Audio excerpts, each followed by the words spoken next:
नमस्कार दोस्तों, आज बात करेंगे एक इम्पॉर्टेंट डेवलपमेंट पर। और वो डेवलपमेंट ये है कि अभी हाल में ही इंग्लैंड की एक रैली में एलॉन मस्क ने कहा फाइट बैक और डाई। तो आखिर उन्होंने ऐसा क्यों कहा, इसके पीछे क्या कारण है और इसके अब सरकार की क्या प्रतिक्रिया है, सारी जानकारी प्राप्त करते हैं। तो सबसे पहली चीज़ तो ये है कि इंग्लैंड में एक रैली का आयोजन किया गया था सेंट्रल लंदन में, जिसका नाम था यूनाइट द किंगडम। उस रैली में वीडियो कॉन्फ्रेंसिंग के जरिए संबोधित करते हुए जो एलन मस्क हैं, टेस्ला के मालिक, और साथ में सब जो अभी तक ट्रम्प के बड़े पक्के दोस्त थे, लेकिन अब वो दोस्ती दुश्मनी जैसा कुछ हो चुका है। तो उन्होंने वीडियो कॉन्फ्रेंसिंग के जरिए इस पूरी रैली को संबोधित किया और इसमें बोला फाइट बैकिंग। जो इस रैली में शामिल लोग थे उनसे बोला फाइट बैक और डाई। तो पहले तो ये जो नारा है कि आप लड़ो या मरो, तो ये इस नारे का संदर्भ अगर हम देखेंगे तो महात्मा गांधी जी ने 1942 में भारत छोड़ो आंदोलन के समय करो या मरो का नारा दिया था, डू और डाई का। तो उसी के संदर्भ में ये नारा लगता है। इसके अलावा इस रैली में उन्होंने और भी चीज़ें बोली।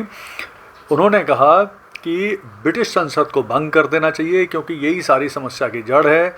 फिर उन्होंने कहा कि ब्रिटेन में नए चुनाव होना चाहिए, नए सिरे से चुनाव होना चाहिए। उन्होंने ये भी बोला कि ब्रिटिश सरकार का नियंत्रण बढ़ रहा है, ऑनलाइन बहुत सारे सुरक्षा कानून से सरकार लोगों पर नज़र रख रही है, बोलने की आज़ादी कम हो रही है। इसके अलावा उन्होंने ये भी बोला कि जो वोक आइडियोलॉजी है, जिसमें फ्री स्पीच डिस्क्रिमिनेशन वगैरह होता है, इससे लोग बहुत प्रेशर में आते हैं। तो ये सब चीज़ें बोली। अब यहाँ पर ये भी समझते हैं कि ये जो रैली है यूनाइट द किंगडम, इसका आयोजन किया गया था। एक राइट विंग के नेता हैं इंग्लैंड में जिनका नाम है टोनी रॉबिन्सन, उनके द्वारा किया गया था। टोनी रॉबिन्सन जो हैं वो बहुत ही अपनी हेट स्पीच के लिए, विशेष तौर पर जो मुस्लिम हैं और मुस्लिम अवैध जो प्रवासी हैं, उनके खिलाफ अपने भाषणों के लिए काफ़ी जाने जाते हैं।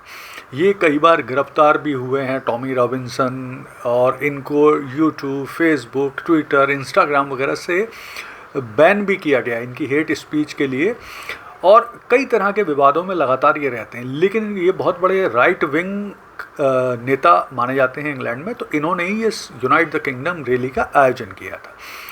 अब इस रैली में बेसिकली इनका जो ऑब्जेक्ट था वो था कि जो माइग्रेशन है, अवैध प्रवासी हैं जो तीव्र गति में आ रहे हैं इंग्लैंड में, विशेष तौर पर जो मुस्लिम अप्रवासी हैं वो आ रहे हैं।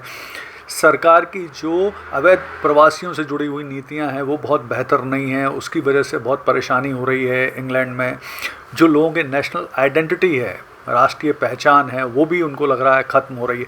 क्योंकि क्या हो रहा है, जिस तरह के अवैध प्रवासी लगातार आ रहे हैं, मतलब आप इससे समझिए कि 2025 में मार्च तक ही लगभग 44,000 अवैध प्रवासी आ गए।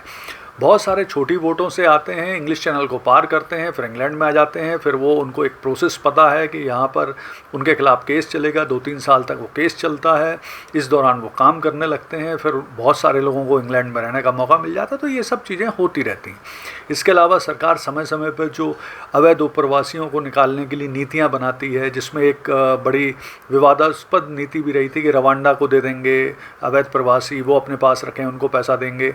बीच में ऐसी भी नीति वो लाने की कोशिश कर रहे थे कि एक खड़े हुए जहाज़ में इनको रखेंगे। तो बहुत सारे प्लान हैं, लेकिन अभी भी जो सरकार है वो पूरी तरह से कोई सही नीति बनाने में सफल नहीं हुई। अब जो मस्क के बयान है उस पर सरकार ने क्या कहा, तो सरकार ने बहुत आलोचना करी मस्क के बयान की। उन्होंने कहा कि मस्क के बयान और इस रैली ने इंग्लैंड में डर का माहौल बनाया है। सरकार ने कहा कि ये जो मस्क के बोल हैं बड़े ख़तरनाक और उत्तेजक हैं।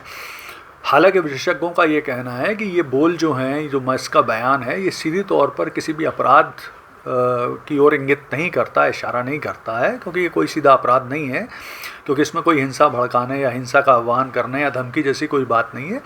तो इस तरह से मस्क के खिलाफ तो कोई डायरेक्ट बनता नहीं। लेकिन जो स्थितियां बन रही हैं उसको देखते हुए निश्चित तौर पर सरकार के ऊपर इस रैली के बाद प्रेशर बढ़ा, क्योंकि इस रैली में लगभग 1 लाख से 1.5 लाख लोगों ने भाग लिया था।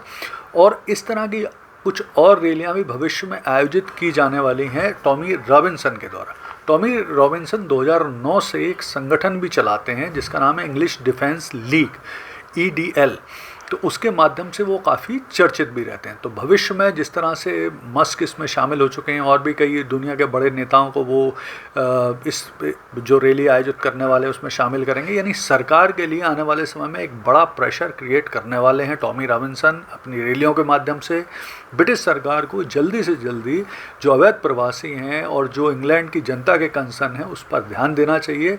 अदरवाइज़ ये रैलियों की जो तादाद बढ़ेगी और सरकार पर प्रेशर बढ़ेगा तो सरकार को इसे हैंडल करना मुश्किल होगा। धन्यवाद।